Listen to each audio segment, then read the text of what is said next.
ఈరోజు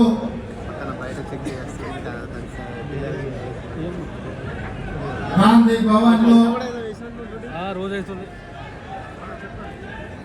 శ్రీమతి సోనియా గాంధీ గారి ఆశీర్వాదంతో శ్రీ మల్లికార్జున్ ఖర్గే గారు మిత్రులు, శాసన మండలి సభ్యులు, కాంగ్రెస్ పార్టీ తెలంగాణ కార్యనిర్వాహక అధ్యక్షుడిగా పనిచేసిన సోదరుడు మహేష్ కుమార్ గౌడ్ గారిని, తెలంగాణ రాష్ట్ర కాంగ్రెస్ పార్టీ అధ్యక్షుడిగా రాహుల్ గాంధీ గారి మద్దతుతో నియమించి ఈరోజు వారు పదవి బాధ్యతలు చేపట్టి